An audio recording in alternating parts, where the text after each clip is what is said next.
하나님이여 내 기도에 귀를 기울이시고 내가 간구할 때에 숨지 마소서. 내게 굽히사 응답하소서. 내가 근심으로 편하지 못하여 탄식하오니 이는 원수의 소리와 악인의 압제 때문이라. 그들이 죄악을 내게 더하며 노하여 나를 핍박하나이다. 내 마음이 내 속에서 심히 아파하며 사망의 위험이 내게 이르렀도다. 두려움과 떨림이 내게 이르고 공포가 나를 덮었도다. 나는 말하기를 만일 내게 비둘기같이 날개가 있다면 날아가서 편히 쉬리로다. 내가 멀리 날아가서 광야에 머무리로다. 내가 나의 피난처로 속히 가서 폭풍과 광풍을 피하리라 하였도다. 내가 성내에서 강포와 분쟁을 보았사오니 주여 그들을 멸하소서. 그들의 혀를 잘라버리소서.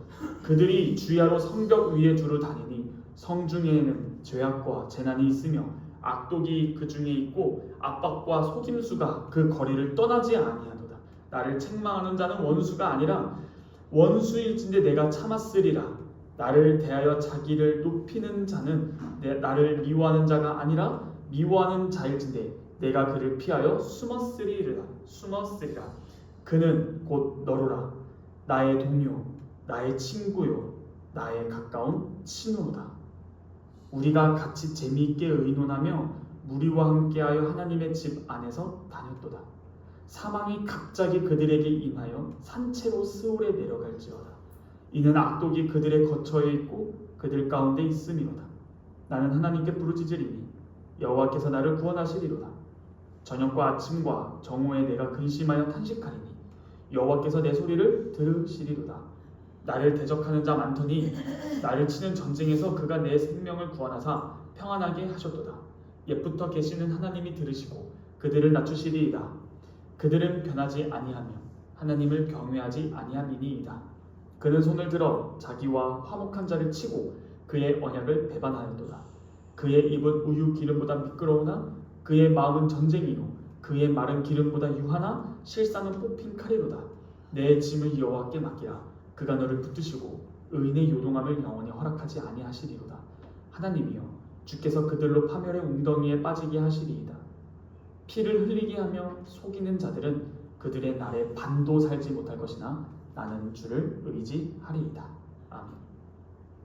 사도신경은 우리의 신앙 고백을 요약한 것입니다. 찬송가 앞면에 있는 사도신경을 펴서 읽으며 우리의 신앙을 고백하도록 하겠습니다. 우리가 무엇을 믿습니까? 전능하사 천지를 만드신 하나님 아버지를 내가 믿사오며 그 외아들 우리 주 예수 그리스도를 믿사오니 이는 성령으로 잉태하사 동정녀 마리아에게 나시고 본디오 빌라도에게 고난을 받으사 십자가에 못 박혀 죽으시고 장사한 지 사흘 만에 죽은 자 가운데서 다시 살아나시며 하늘에 오르사 전능하신 하나님 우편에 앉아 계시다가 저리로서 산자와 죽은 자를 심판하러 오시리라. 성령을 믿사오며 거룩한 공회와 성도가 서로 교통하는 것과 죄를 사하여 주시는 것과 몸이 다시 사는 것과 영원히 사는 것을 믿사옵나이다. 아멘. 다 함께 찬송가 24장 찬송하겠습니다.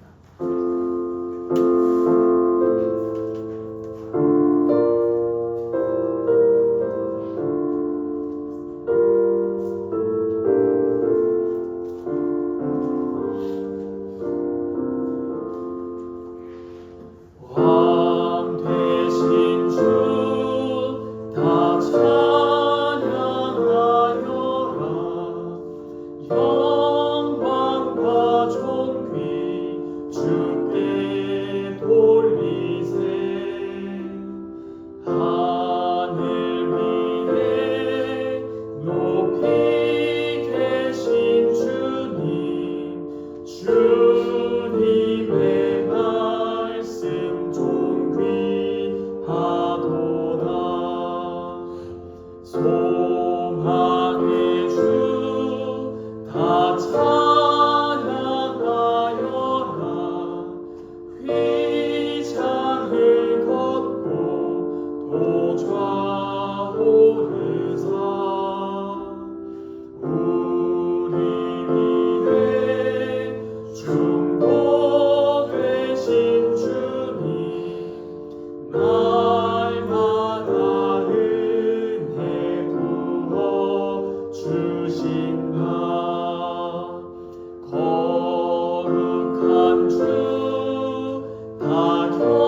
함께 시편 90편 1절에서 4절 174페이지 함께 찬양하겠습니다.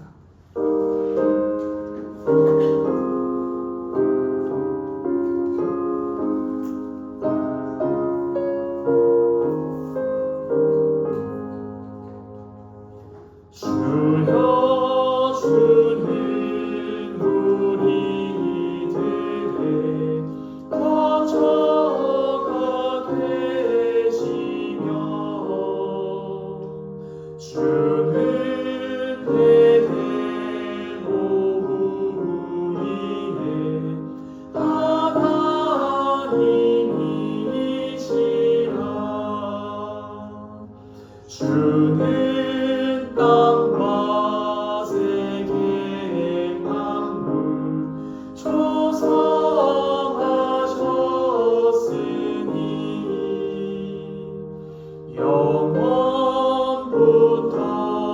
영원까지 하나님이시라. 여호와는 사람들을 티끌로 돌리니 주의 목전에 천년이 하루가 나이다. 아멘. 제가 대표로 기도하겠습니다. 거룩하신 하나님, 우리의 아버지, 감사합니다. 주님, 가정의 달 5월 푸른 잎이 피고 주님의 은혜와 영광은 여전히 살아 숨쉽니다. 이 온 우주 만물이 주님의 영광의 극장입니다. 친히 모든 것을 주관하시는 모든 만물의 감독자이신 주께서 이 모든 것을 일사불란하게 다 진두지휘하십니다. 그 결과가 이 5월의 따스한 오늘 주일입니다. 주님, 저희는 어떻게 살아야 할까요?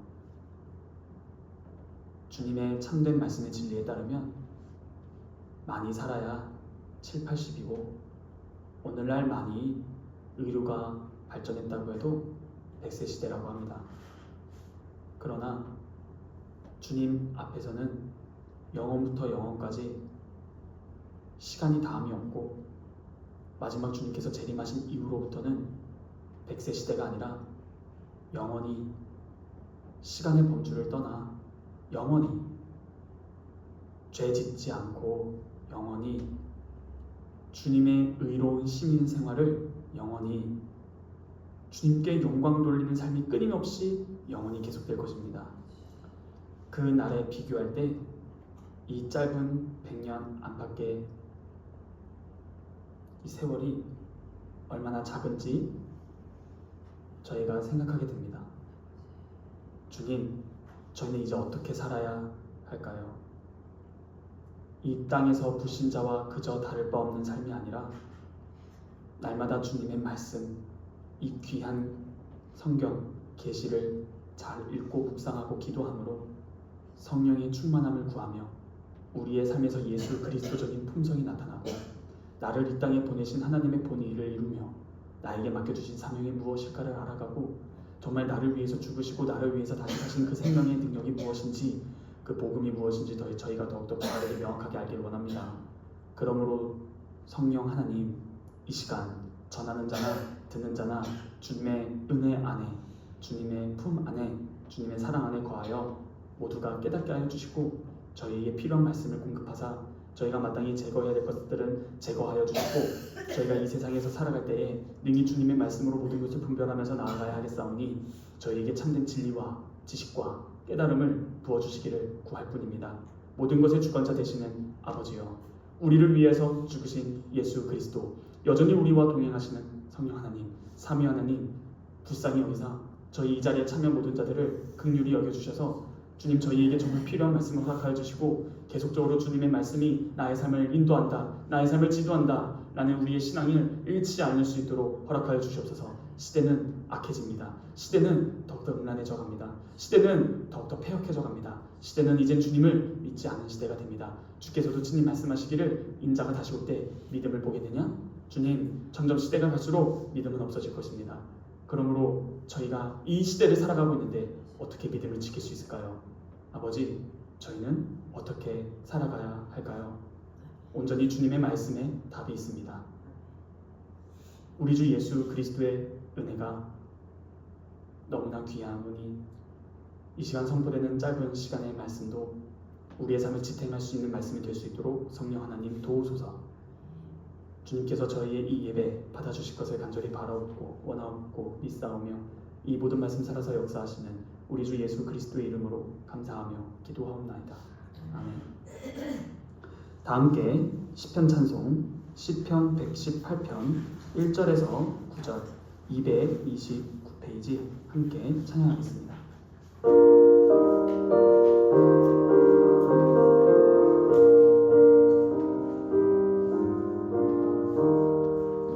주께 감사하라. 저는 선하시며 여호와의 인자하심 영원하니로다. 너희 이스라엘 크게 외치어라. 여호와의 인자하심 영원하니로다. 내가 고통 중에 주께 외치나니 주 내게 응답하시고 날 세워주시네.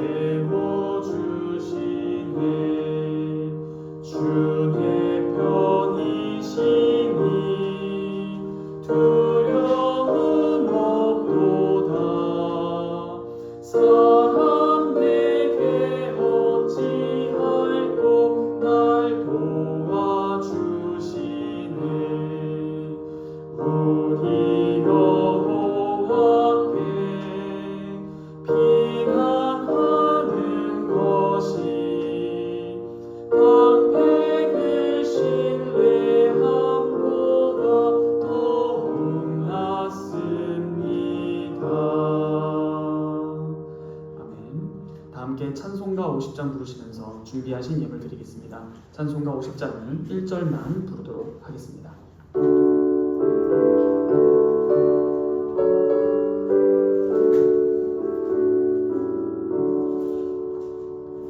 내게 있는 모든 것을 아낌없이 드리네. 사랑하고 의지하며 주만 따라 살리라. 주께 드리네. 주께 드리네. 사랑하는 구주 앞에 모두 드리네. 아멘. 제가 드린 예물을 위해 기도합니다. 하나님 아버지, 감사합니다. 저희가 드린 이 예물은 저희의 전부를 대표하여 주 앞에 드리는 것입니다. 주님, 사실은 그렇습니다. 저희의 주머니에, 저희의 손에, 저희의 통장에 더 많은 돈 있습니다.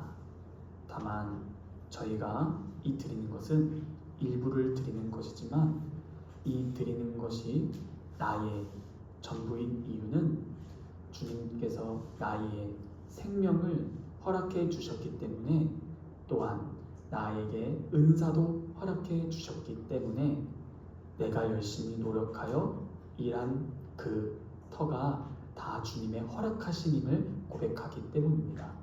저희에게 많은 돈과 많은 재정이 더 있지만 이 모든 것을 대표하여 주 앞에 드리는 것은 사실 이 모든 것이 주님의 허락하심 하에 또한 적극적인 주님의 의지에 발현하에 저희가 이렇게 돈도 벌고 주 앞에 저희의 믿음의 신앙 고백을 하는 것입니다.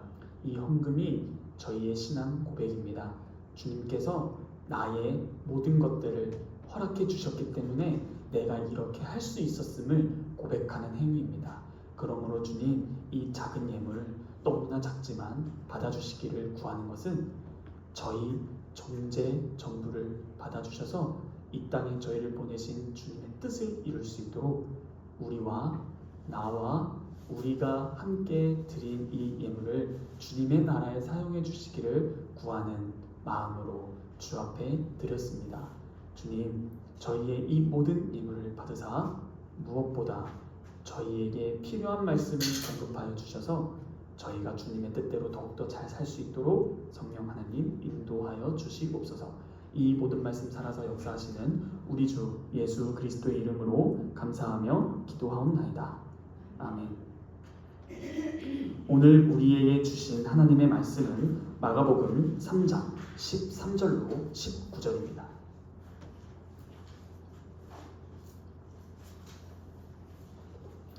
마가복음 3장 13절로 19절입니다.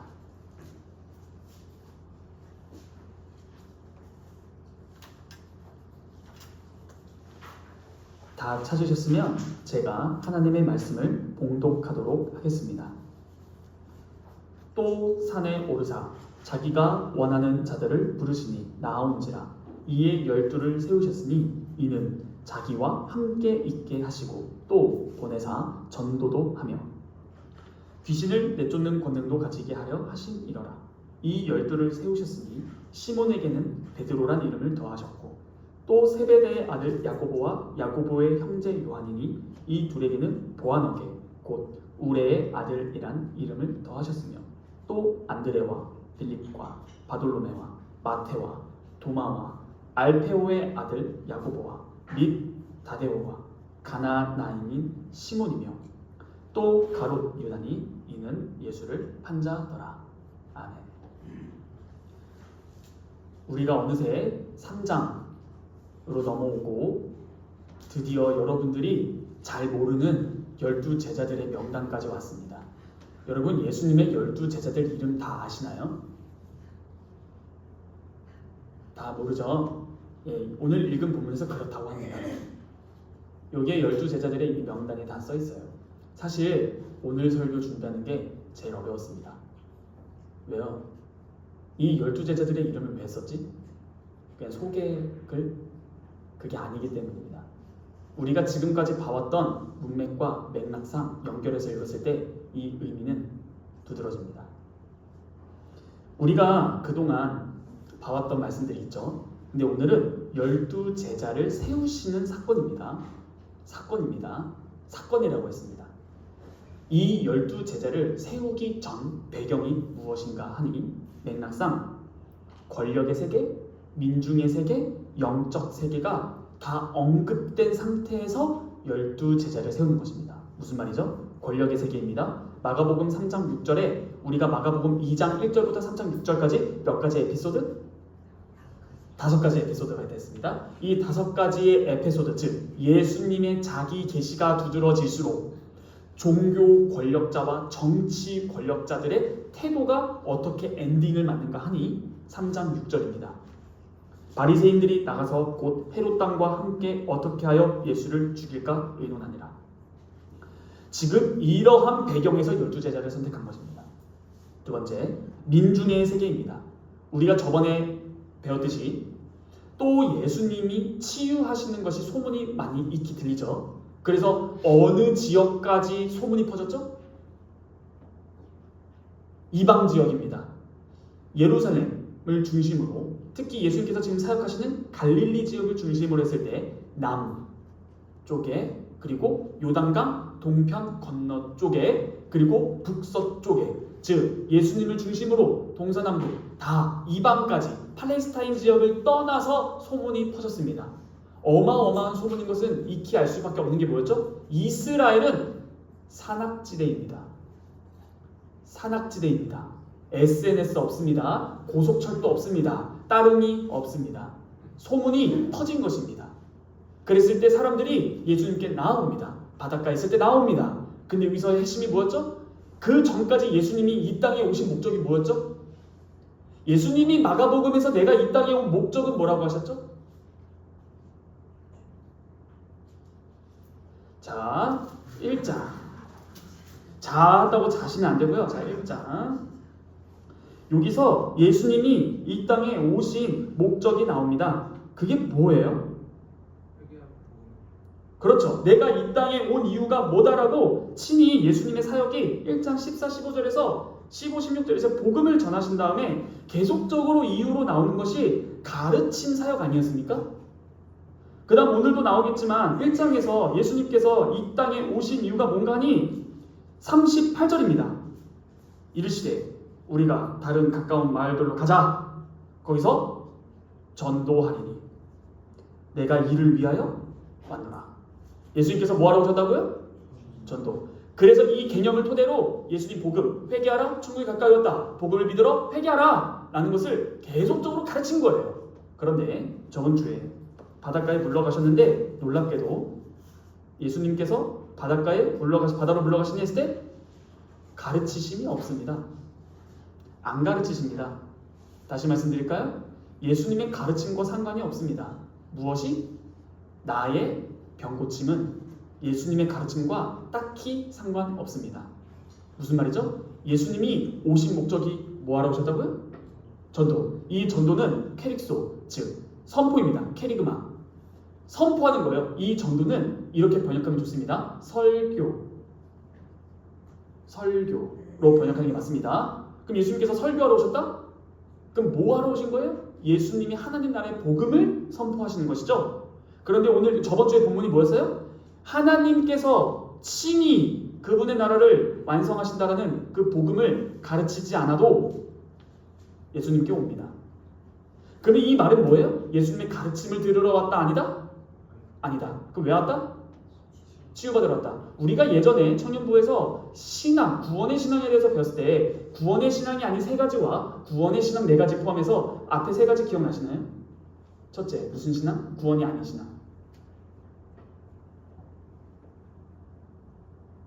우리 다 새신자들 그렇죠? 오, 역사신앙 좋습니다. 두 번째는 뭐였죠? 괜찮아요. 청년제 하셨으니까 패스. 자, 두 번째가 이건 구원의 신앙이 아니다. 기적신앙. 셋째, 현세신앙. 역사신앙이 뭐죠? 말 그대로 역사적 사실을 믿는 것. 2000년 전에 예수가 죽었고 예수가 부활했다. 이걸 믿는 것도 역사신앙입니다. 그게 나랑 무슨 상관이야? 라는 질문은 답이 없어요. 실제로 이것이 야고보서에서 뭐라 나오죠? 귀신들도 하나님이 한 분이신 줄을 믿고 떠느니라. 귀신이 무엇을 알아요? 하나님이 한 분이신 것을 압니다. 정확하게 팩트, 지적 요소가 충분합니다. 지식신앙입니다. 기적신앙은 뭐죠? 그냥 기적이 일어나면 되는 거예요. 기적이 일어나는 것을 믿습니까, 여러분? 아멘. 그게 기적신앙입니다. 셋째, 현세신앙. 내가 이 땅에서 살아갈 동안 믿는 거예요. 현세적으로. 그러면 제자들이 뭐하러 예수님을 찾아왔다고요? 치유받으러. 그게 무슨 신앙일까요? 예, 이 역사, 기적, 현세적. 그럼 기적이죠. 제가 이거 손가락을 잘못 접을 뻔했어요. 그래서 바꿀게요. 기적, 역사, 현세 이렇게 됐어요. 큰일 날 뻔했어요, 여러분. 큰일 날 뻔했습니다. 자, 이처럼 이 민중들은 예수님의 가르침, 하나님 나라의 복음에 관심이 없어요. 그런데 제가 저번 주에 핵심 포인트로 가르쳐드렸던 게 뭐냐? 이 민중들의 태도 다음에 귀신들도 엎드려서 하나님의 아들 이렇게 말하죠. 하나님의 아들, 이건 무슨 신앙? 다시 첫 번째로 가면은 역사신앙입니다. 자, 이처럼 역사신앙이나 기적신앙이나 둘 다 별다를 바가 없다. 왜요? 둘이 행동하는 바가 똑같아요. 같은 어근 헬라어 단어를 씁니다. 피프토. 자, 이런 식의 배경 하에서 지금 그럼 두 번째 뭐예요? 민중의 세계입니다.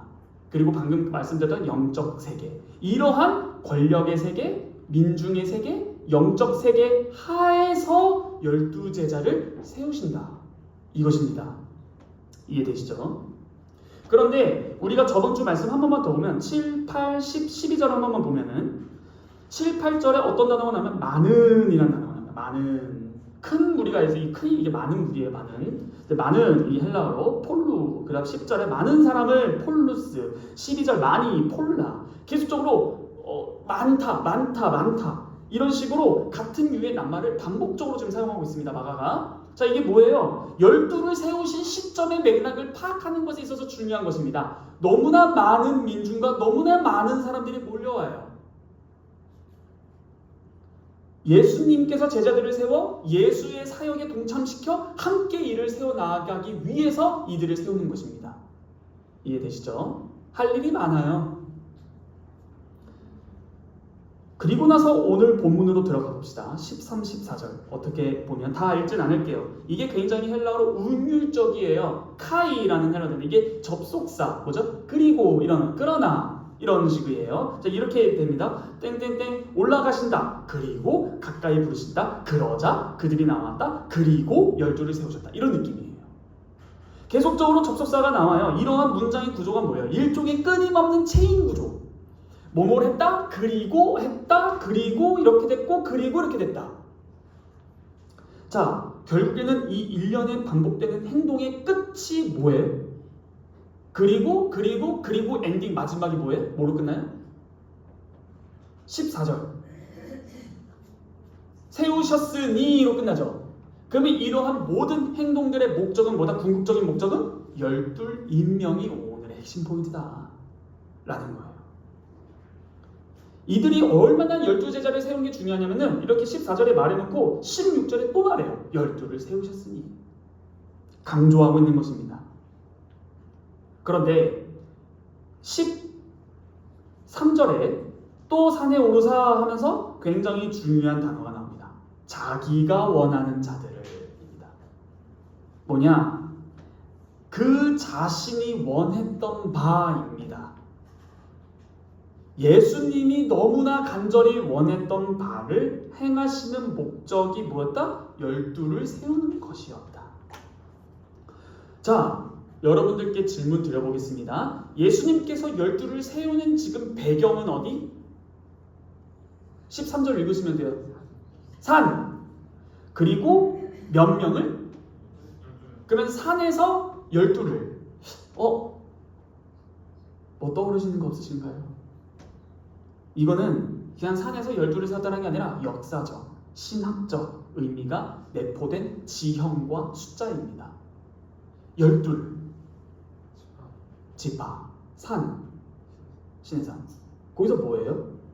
드디어 출애굽 후에 12지파가 창조되는 사건이죠. 제가 뭐라고 했어요? 12제자를 세운다가 아니라 무슨 단어 썼어요?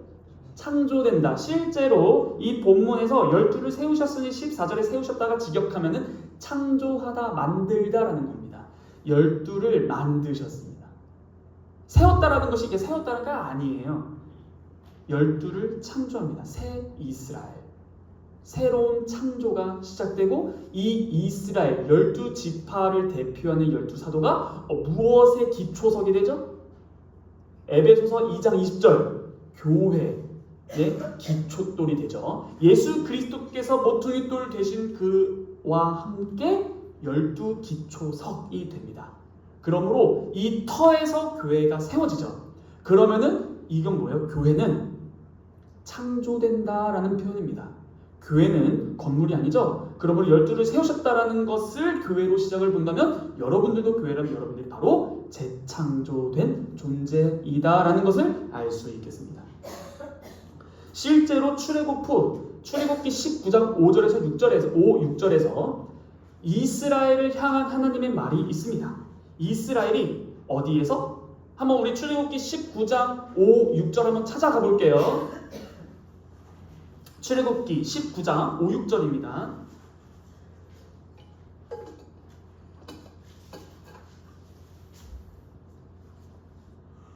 자, 원래 1절부터 읽어야 되는데 출애굽기 19장 5, 6절만 읽어보면요. 뭐라고 나오는가 하니 굉장히 중요합니다. 세계가 다 내게 속하였나니 너희가 내 말을 잘 듣고 내 언약을 지키면 너희는 무슨 민족 중에? 모든 민족 중에 뭘로? 내 소유. 이게 원래 소유가 보물이에요. 내 보물이다라는 거. 내 소유로 뽑혔다. 그러면서 너희가 내게 대하여 제사장 나라. 자, 이것이 어디서 이 말을 들은 거예요? 이 소명을 받은 곳이 어디예요? 시내산입니다. 자, 그런데 모든 민족 중에라는 표현 있죠?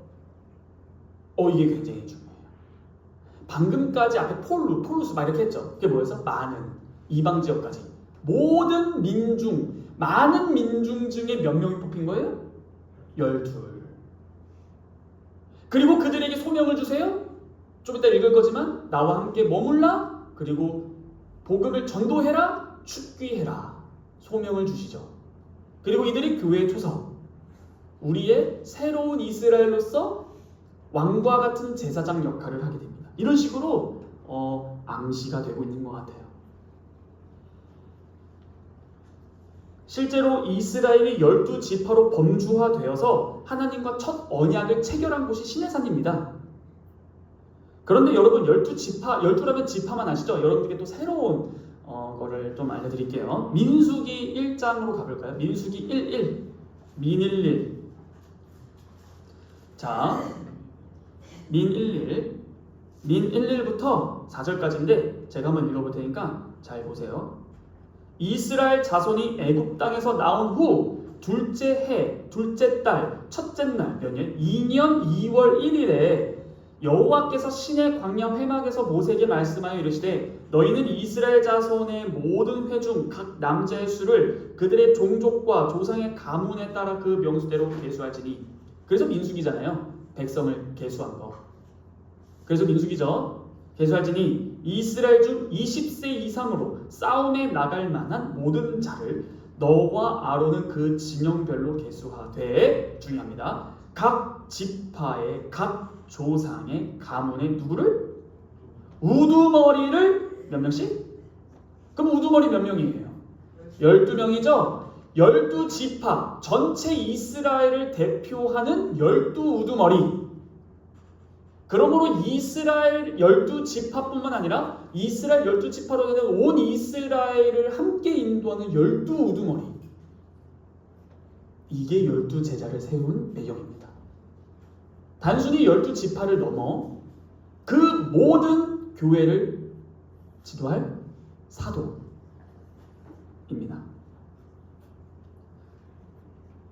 근데 당시 이스라엘 이 신약 시대 전에는 북이스라엘과 남유다는 아수르와 바벨론에게 멸망당하죠.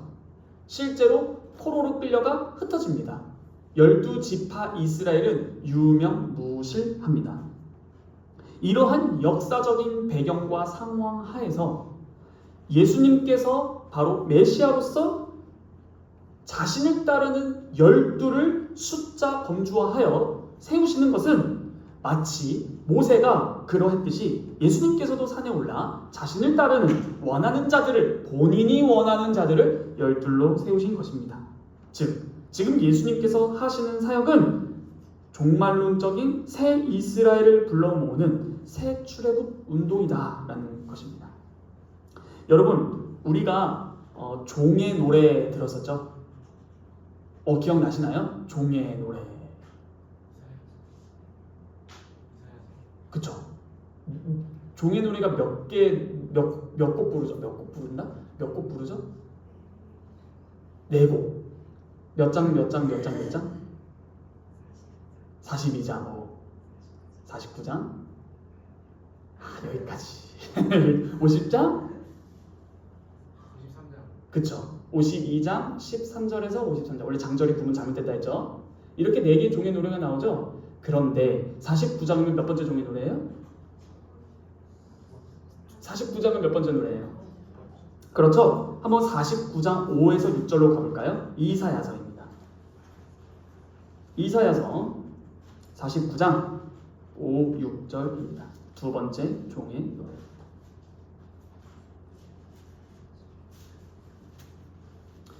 시간상 6절만 읽어볼까요? 이사야서 49장 6절. 그가 이르시되, 여기서 말하는 그는 여호와 하나님. 내가 나의 종이 되어 너, 단수 너가 나의 종이 된다.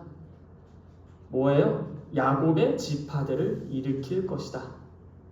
이스라엘 중에 보존된 자를 돌아오게 할 것이다. 근데 이것은 너한테 매우 쉽다. 또 내가 너를 이방의 빛으로 삼아 구원을 땅끝까지 이르게 한다. 지금 여호와의 종이 마지막에 와서 해야 할 사명 중 하나가 뭐다?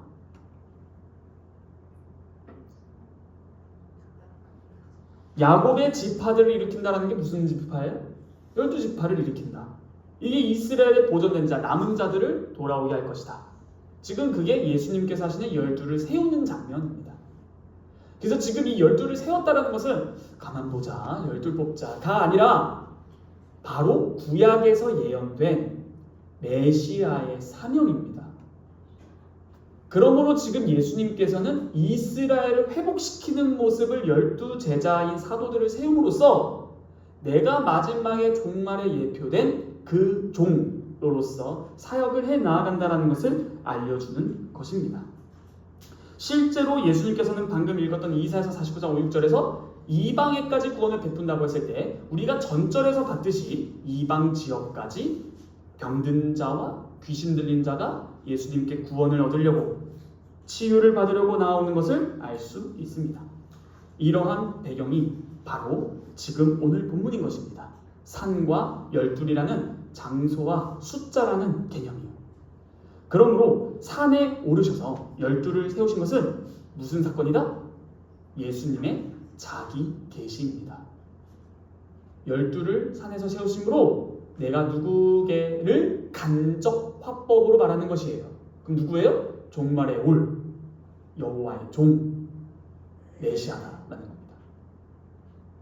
즉 만들다, 세우다라는 걸 통해서 이 분은 자기가 원하는 대로 이스라엘을 누가 세우셨죠? 하나님이. 그러므로 두 번째 자기 계신 예수님이 그 절대 주권을 가지신 자신이 원하는 선택으로 말미암아 세우실 그 완전한 하나님, 새롭게 이스라엘을 세우시는, 새롭게 창조하시는 메시아 예수, 참된 하나님의 아들입니다.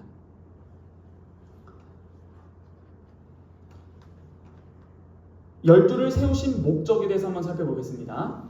오늘 본문을 보면 세우셨으니 하면서 14절 하반절부터 보시면은 이는 하면서 목적이 나오죠. 히나, 헬라어로 히나, 목적절입니다. 부사적 목적, 뭐뭐하기 위하여. 즉 다시 직역해 드릴까요? 열두를 세우신 이유는 무엇하기 위하여다. 그럼 왜 세우셨어요? 첫째가 뭐예요? 자기와 함께 있게 하려 합니다. 자, 예수님께서 12 제자, 사도를 세우신 첫 번째 목적은 자신이 바빠서 할 일이 많아서 일손을 구하려고 12를 세운 게 아니라 뭐 하게 하려고? 함께, 나와 함께 있어라. 이게 제자도입니다. 제자 훈련. 여러분, 제자 훈련하면 무엇이 생각나요?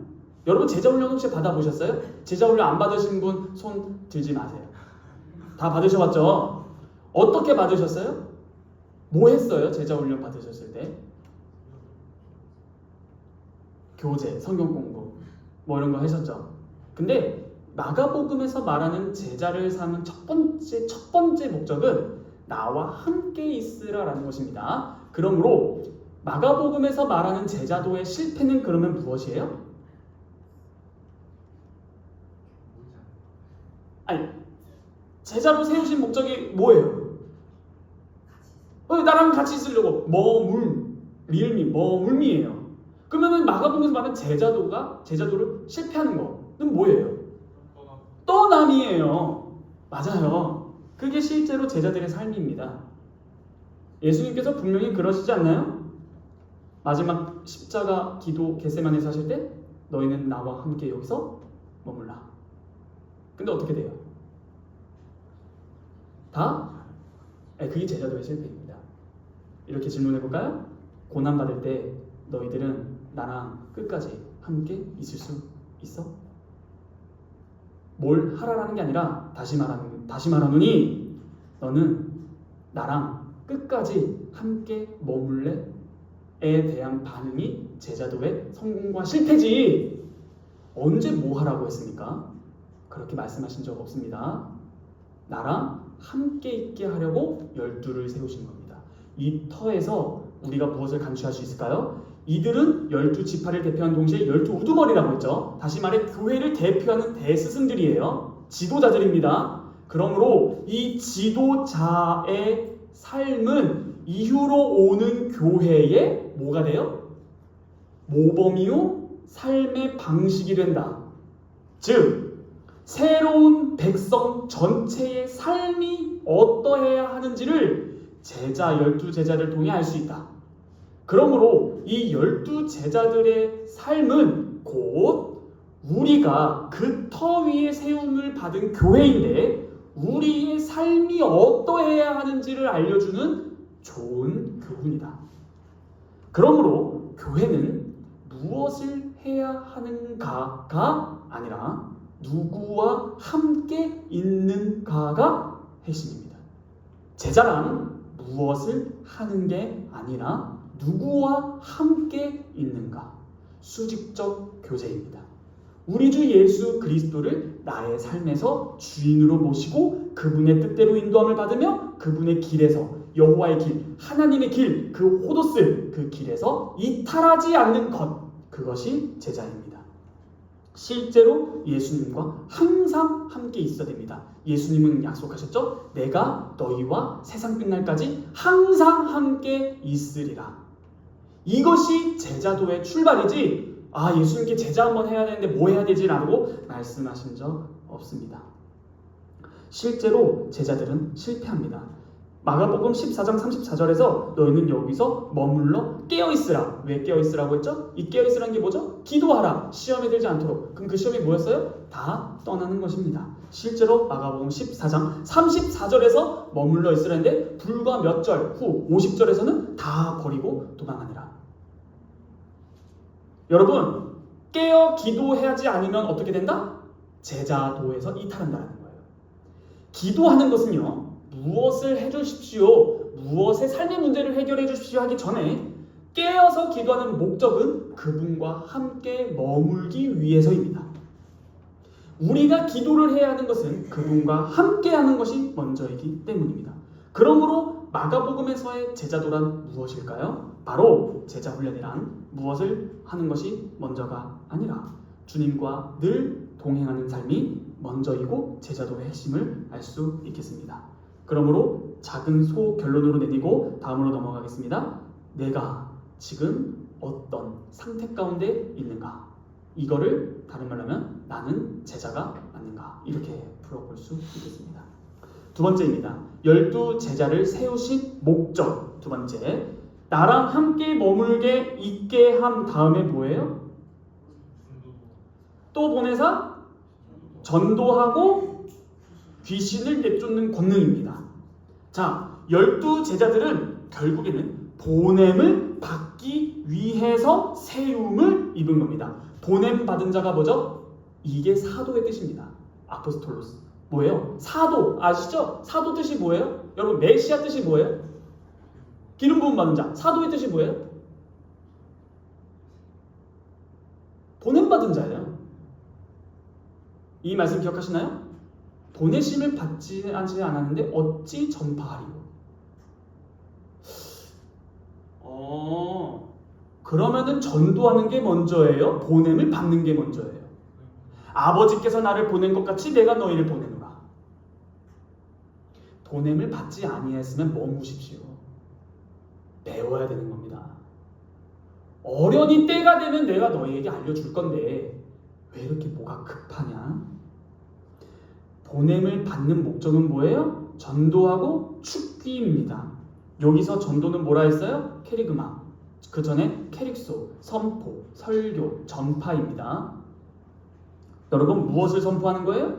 당연히 1장 1절부터 오늘까지 읽기 전인 3장 12절까지 나왔던 복음이겠죠. 복음을 전하는 것으로 보냄을 받는 겁니다. 전파해야 할 것이 복음입니다. 실제로 마가복음 13장 10절에서는 뭐라 나오냐? 전파되어야 할 것은 복음이니, 이렇게 나옵니다. 여러분, 복음과 하나님 나라 혹은 하나님의 다스림은 거의 동격으로 사용됩니다. 복음과 하나님 나라. 그러므로 12제자들은 이 예수님의 복음 전도 사역, 내가 이를 위하여 이 세상에 왔노라 라는 그 사역에 동참하고 그것을 계속적으로 이어가도록 세운, 즉 창조함을 받은 것입니다. 여러분들이 창조함을 받은 것도 이것입니다. 나와 항상 함께 머물게 하려 합니다. 그리고 내가 전했던 그 사역을 이어가게 하려 합니다. 이것이 종말에 살아가는 성도들의 삶입니다. 이 세상에 오신 예수님의 목적대로 우리도 살아가는 것입니다. 그런데 방금 말씀드렸다시피 선포하려면, 캐리그마하려면 보냄을 받아야 합니다. 요한복음 20장 21절입니다. 아버지께서 나를 보내신 것 같이 나도 너희를 보내노라. 예수님께서 제자들을 세우시고 제자들을 보내십니다. 실제로 이 보냄을 받은 자들이 사도행전입니다. 실제로 동일한 사명이 예수님과 제자들에게 이루어집니다.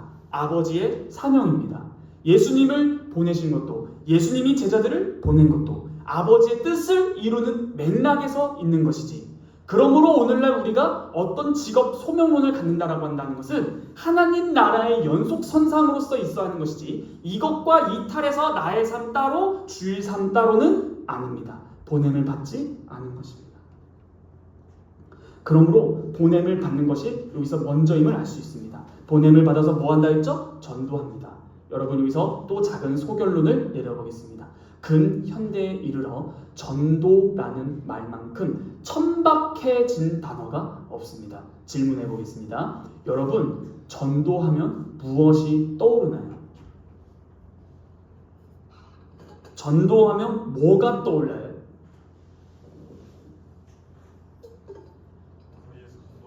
그렇죠? 예수 믿고 이만큼 천박해진 단어가 없습니다. 언제, 그러면은 만약 전도가 길거리에서 지하철에서 예수 믿고 천국 가세요라면은 예수님이 아까 방금 마가복음 1장 38절에서 이 땅에 오신 목적이 뭐라 했어요? 나는 전도하러 왔다. 예수님이 그러셨어요? 예수 믿고 천국 가라고? 안 그러셨습니다. 더 긴 말 할 필요 없이 보냄을 받은 자가 전도하죠. 사도행전 2장에서 베드로 설교 보면 됩니다. 그게 전도입니다. 언제 예수 천국 불신주 하셨나요? 이게 왜 이렇게 중요할까요? 보냄을 받은 전령이 하는 말을 듣고 믿기만 하면 뭐가 일어났죠? 우리 수련회 때 사도행전 2장에서 전도는 예수님이 했어요? 베드로가 했어요? 사도행전 2장에서 전도, 즉 캐리그마, 설교는 예수님이 했어요? 베드로가 했어요?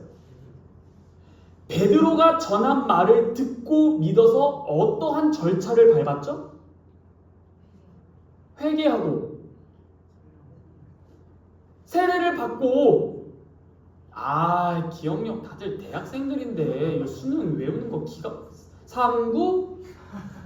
자, 베드로가 전한 설교를 마음으로 받고 믿고 회개했을 때 무슨 일이 일어나요? 성령을 선물로 받고 뿐만 아니라 죄 사함을 받죠. 그렇다면 전령이 전하는 말을 듣고 믿으면 죄 사함과 성령을 선물로 받는다. 사도들이 예수 믿고 천국 가십시오 라고 했습니까? 아니에요. 여러분, 사죄, 구원, 영생, 하늘의 시민권을 얻는 사도의 설교와 오늘날 근현대에 있는 그 전도랑 비교해 보시라는 겁니다.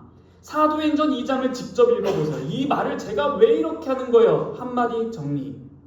전도는 그 사람이 구원 얻고 영생 얻고 죄사함 얻고 하늘의 시민권을 얻기 위해서 알아야 할 충분한 내용이 전해져야 된다.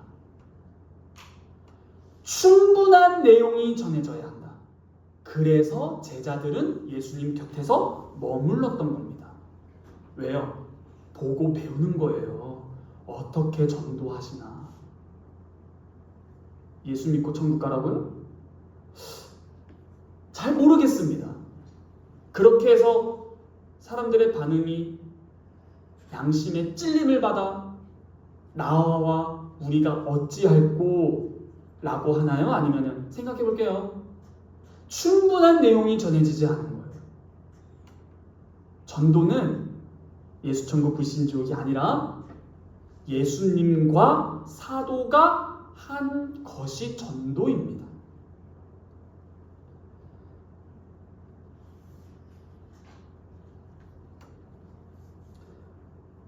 오늘 일찍 끝내기로 했으니까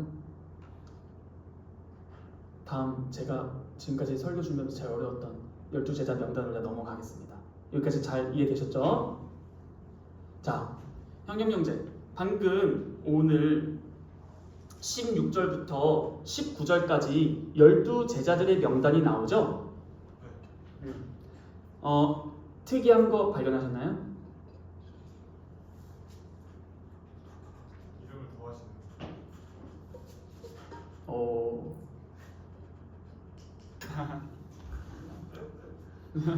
자, 12명단 첫 번째 누구예요?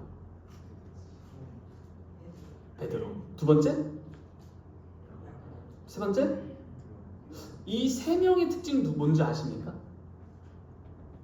초막 3명 되고. 예수님의 특별 제자 훈련 코스에 다니는 사람들이죠. 항상 특별할 때 데리고 다니는 세 명이에요. 방금 말씀하신 게 변화산 사건이거든요. 그때 세 명만 데리고 갑니다. 그쵸? 이 순서의 이름의 순서가 되게 중요해요. 이 세 명은 특별 코스를 밟아요.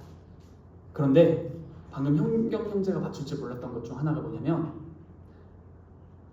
이 세 명만 별명이 붙어요. 보시겠습니까? 12를 세우셨을 시몬에게는 베드로란 이름을 더하셨고 또 세베대의 아들 야고보와 야고보의 형제 요한이니 이 둘에게는 보아너게 곧 우레데, 이게 천둥의 아들들이라는 이름을 붙이고 이유는 안 붙입니다. 이 세 명에게만 왜 이런 별명을 붙이셨을까가 최대 고민이었어요. 많은 학자들의 글들을 봤습니다. 이 학자들도 의견이 나뉩니다. 그런데 제가 항상 설교를 할 때 성경을 읽는 방법 중에 하나가 강조하는 게 뭐죠?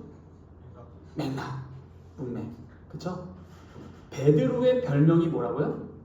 라라라. 자, 시몬은 알라 안 섬깁니다. 알라 안 섬겨요. 죄송합니다. 당황했어요. 됐어. 자, 됐어요. 서영아 편집. 자, 시몬의 별명이 뭐라고요? 페트로스. 뜻이 뭘까요? 그렇게 말씀하실 줄 알았습니다. 페트로스의 뜻은 반석이 아닙니다. 이것 때문에 그러실 거예요. 이 반석 위에 교회를 세우리니. 그렇죠? 근데 페트로스의 뜻은 바위가 아니라 페트라, 여성형이 페트로스, 페트라가 반석이고 페트로스는 돌, 작은 돌. 왜 이거를 저도 헬라어 지식 자랑하세요?가 아니라 베드로의 별명을 알기 위해선 맥락을 봐야 됩니다. 놀랍게도 마가복음에서는 베드로를 향해 반석이라고 소개를 하지 않아요. 이 마가복음 3장 다음 장 4장이 뭔지 아십니까? 4가지 밭에 뿌려진 씨비유입니다. 돌밭 아시죠? 페트로스. 결국 그것이 어떻게 돼요? 해가 뜨고 뿌리가 없어 말라지나니 이는 곧 넘어지는 자요. 그쵸? 이 넘어지는 자, 스칸달리죠. 이 단어가 어디서 쓰이게요? 주님! 우리 11제자들 다 부인해도 저는 주님 부인 안 합니다. 그쵸? 마가복음에 나온 내용이에요? 아니다. 닭이 3번 울기전 너가 나를 부인하리라. 넘어질 것이다. 그게 스칸달이죠. 환난이 임했을 때 뿌리가 없어 말라 넘어지는 자요. 베드로입니다. 베드로한테 특별 교육을 하는 거 좀 이따가 이제 야고보와 요한을 살펴볼 건데요. 베드로와 야고보와 요한을 특별 교육시키신 것은요. 마가복음을 읽어보면 편애가 아닙니다. 문제 아들이에요. 우레의 아들들 볼까요? 천둥의 아들들. 이렇게도 해석하더라고요. 그들의 설교가 기똥차 가지고 울리는 천둥과 같았다. 확인할 그 길은 없어요. 그런데 왜 천둥의 아들들이라 했을까요? 화를 많이 내서. 오, 진짜 그럴까요? 성경을 한번 볼까요? 자, 마가복음 9장 38절로 한번 가보겠습니다. 베드로 이해하셨죠? 네, 베드로 이해 완료. 마가복음 9장 38절 한번 읽어보겠습니다. 요한이 예수께 여짜오되 선생님 우리를 따르지 않는 어떤 자가 주님의 이름으로 귀신을 내쫓는 것을 우리가 보고 우리 안 따르네 해서 우리가 금했어요. 예수께서 이르시되 이런 요한을 금합니다. 그렇죠? 지금 이 요한이 우리를 따르지 아니한 자가 축귀하는 것을 말렸습니다라고 했죠. 왜요? 방금 우리가 읽은 마가복음 3장에서 축귀의 능력은 누구에게만 주셨어요? 그렇죠. 그러므로 그들이 주님의 이름으로 축귀를 했는데 말린 이유가 뭐예요? 누굴 따르지 않아서? 아니요? 그렇죠. 우리 안 따릅니다. 우리 파 아닌데? 이거 완전 뭐야? 예수님의 이름보다 자기들의 이름이 더 중요한 것 같아요. 이 요한의 태도가. 그쵸? 또 이러한 예수의 이름보다 제자 그룹 특권을 더 생각했던 사람이었던 거예요. 요한. 그렇죠? 뿐만 아닙니다. 또 다음 장 10장 35절에서 39절로 가볼까요? 10장 35절로 39절. 세베대의 아들 야고보와 요한이 또 두 형제 나왔어요. 보아너게 천둥의 아들들. 야고보와 요한이 주께 나와 여짜오되 선생님 무엇이든지 우리가 구하는 바 주님께서 우리에게 주시기 원해요. 뭐 원해? 여짜오되 주의 영광 중에서 우리를 하나는 주의 우편에 하나는 좌편에 앉게 하여 주옵소서. 예수께서 이르시되 너희는 너희가 구하는 것을 알지 못하노라. 내가 마시는 잔을 너희가 마실 수 있으며 내가 받는 세를 너희가 받을 수 있느냐? 할 수 있습니다. 완전 성격 불같아. 베드로만 불같은 줄 알았는데 이거 완전 요한이랑 야고보 더 심해요. 뿐만 아니에요. 다른 공관복음서인 누가복음 9장 54절로 가볼까요? 누가복음입니다. 누가복음 9장 54절. 누가복음 9장 54절 제가 읽어보겠습니다. 사마리아 사건입니다. 제자 야고보와 요한이 또 형제네. 제자 야고보와 요한이 이를 보고 이르되 주여 우리가 불을 명하여 하늘로부터 내려 저들을 멸하라 하기를 원하시나이까. 그때 예수님 반응이 뭐예요? 꾸짖으세요. 입 다물어.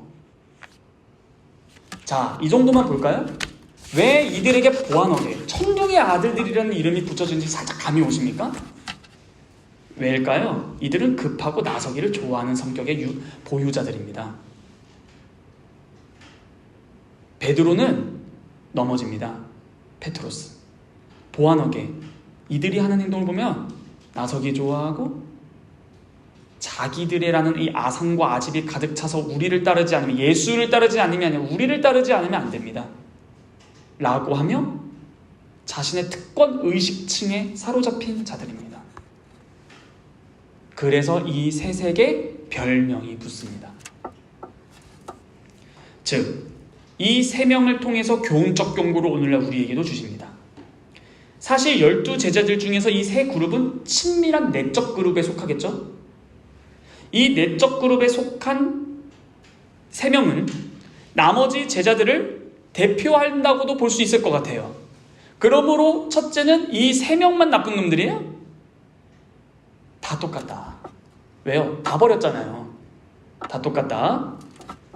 이들은 지금 예수님께서 12제자를 세워 창조하여 사명을 주시는데 이러한 별명과 이후에 이어지는 맥락을 통해서 볼 수 있듯이 예수님께서 이들을 불러 모아서 머물게 하심으로 전도하고 축귀하라고 보내시는 것인데 그 소명을 감당할 만한 능력이 없는 약점 보유자들임을 미리 선전포고하는 거예요. 너희들이 하는 능력으로 하는 게 아니라는 거예요. 너희들은 너무나 약한 존재라는 거예요. 이러한 별명을 예수님께서 붙이심으로 그들의 습성을 들추어냅니다. 그들의 약점을 들추어냅니다. 이 들추어냄은 그들의 성격, 자신들을 돌아보라는 경고입니다. 이것이 오늘도 똑같습니다. 오늘날 예수님께서 이 자리에 서셨다면 우리를 부르셨을 때 어떤 별명을 붙여주셨을까? 이렇게 붙여주셨을까요? 저에게만, 여러분 시험 들 수 있을까? 저에게만 하겠습니다. 사창가 송승헌, 뭐 이런 걸까요? 도박장에 있는 승훈아, 이런 걸까요? 뭐예요? 이런 걸 듣고 서로 정죄하면서 야, 너 그런 거야? 너 그렇게 더럽고 추악한 사람이야? 그게 아니라 전도사가 이런 말을 들었으면 여러분들은 자유합니까? 자, 이게 바로 예수님의 제자들이에요. 예수님의 제자들이에요. 여러분들은 예수님의 제자죠. 이게 바로 예수님의 제자들이에요. 우리 수준입니다. 우리가 뭘 할 수 있는 존재가 아니에요. 죄송하지만. 그러므로 이러한 사실을 초장부터 밝히시고 들추어내심으로 계속 나와 함께 머물게 함으로 내가 누군지, 너희가 무엇을 해야 하는지, 너희의 소명은 무엇인지를 잘 가르치는 겁니다. 그러므로 여러분들이 공간복음서, 사복음서를 읽을 때 베드로와 요한과 야고보를 편애했다가 아니라 특별교육주의구나, 생각의 의자에 좀 앉아라, 이런 거겠구나 라는 거죠. 실제로 이 생각의 의자에 앉은 결과가 뭐예요? 돌밭, 페트로스는 옥토가 됩니다. 4가지 밭의 상태. 실제로 베드로가 베드로서를 썼을 때 변화산 사건을 적습니다. 우리가 그때 직접 봤다. 이런 식으로 그들의 특별 교훈이 잘 이루어졌습니다. 예수님께서는 우리를 교육시키실 것입니다. 언제까지? 보내기 전까지. 보내실 거예요. 그러므로 머무는 거예요. 너희들을 먼저 잘 알아라는 거예요. 더럽고 음란하고 추악한 세대요. 이거예요. 하나님과 원수되는 것을 알지 못하느냐? 내게 머물러라라는 거예요. 이게 오늘날 우리에게 울리는 하나님의 음성인 겁니다. 마무리하겠습니다. 가룟 유다. 그 옆에 그 마가복음 본문에서 유다 전에 가나나인인 시몬 있죠? 이 가나나인이 뭐냐면요. 이거 살짝 말씀드려 넘어가면은 가나나인은 그 열심당이란 뜻이에요. 열심당. 그러니까 뭐예요? 그 당시 이스라엘에 그 빌라도가 파견되죠, 총독. 근데 그는 군인이거든요. 그러니까 군수 통치를 하는 거예요. 왜요? 당시에 반란, 그 게릴라전이 많이 일어나거든요. 그래서 군수 통치를 하는데 가나나인 열심당은 뭐예요? 이렇게 표현할까요? 보수입니다. 근데 세리는 보수예요? 뭐예요? 이스라엘을 지키려는 입장이에요? 진보네. 오늘날 정치적으로 민감하죠? 전 정치의 지지자도 모르고 한 획도 모르니까 오해하지 마세요. 전도사님 윤석열이 해도 몰라요. 저도 묻지 알기. 약속. 자, 무슨 말이냐? 예수님의 제자들의 명단을 밝힌 것 중에 쉽게 말해서 극진과 극보수가 있었다고요. 근데 이들을 통합시킵니다. 그러므로 신앙적으로 가능해요. 여기까지만 하겠습니다. 좀 위험할 것 같아서 여기까지. 저도 제 몸을 좀 사려보도록 하겠습니다. 전도사님은 가나나인이에요? 세리예요? 이런 거 물어보기 없음. 그런 거 물어보기 없음. 자, 근데 중요한 것은 만물입니다. 가롯 유다. 이 가롯이 뭐냐면요, 이스카리오스라는 것이 가롯이라고 번역된 거예요. 이것은 1세기 로마 제국 초창기에 뭐라고 뜻이냐면 살인자, 폭력범이라는 뜻이에요.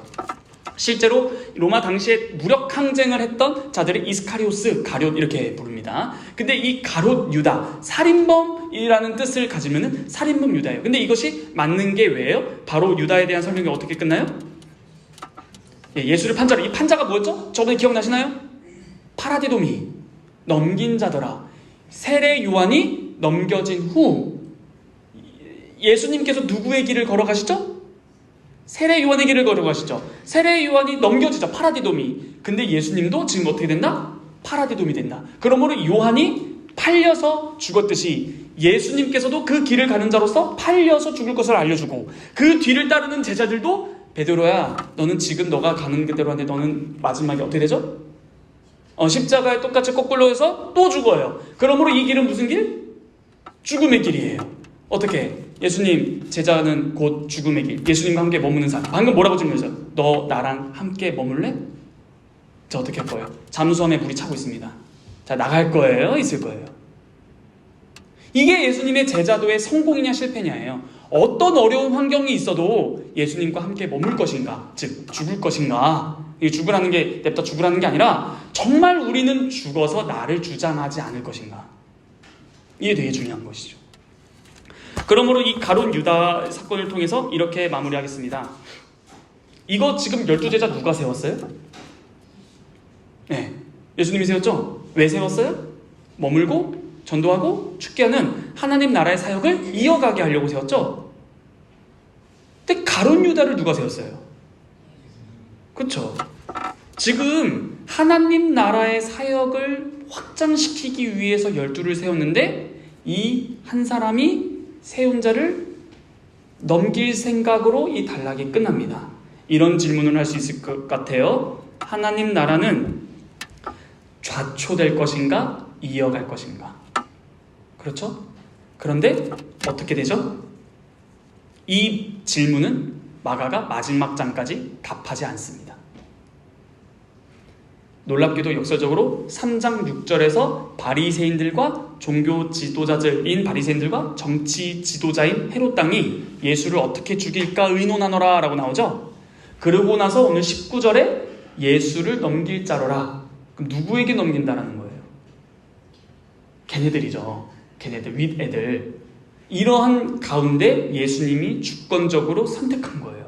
하나님 나라는 어떻게 될 것인가? 놀랍게도 여러분들은 답을 이미 알고 있다시피 그렇게 성취됩니다. 너무 놀라운 거 아닙니까? 예수님께서 마가복음 10장 45절에서 이렇게 말씀하십니다. 인자는 많은 사람을 위하여 대속물로 죽으러 왔다. 이렇게 해서 하나님 나라가 성취되죠. 하나님 나라의 복음, 그분의 통치는 결국 모든 사람의 종이 되는 십자가에서 이루어집니다. 그러므로 우리가 가야 되는 곳, 우리가 도착할 곳도 십자가와 그 이상의 부활의 상태인데, 오늘은 예수님의 제자도에서 굉장히 많은 내용을 깊이 배웠습니다. 첫 3명의 제자들에게 별명이 붙은 이유는 아직 그들이 예수님이 부여하신 사명을 감당하기에 너무나 약점이 많은 자들이고, 3명만이 아니라 나머지 제자들을 대표하는 3명들도 예수님께서 세우시고자 하시는 그 교회를 세우기에 너무나 약합니다.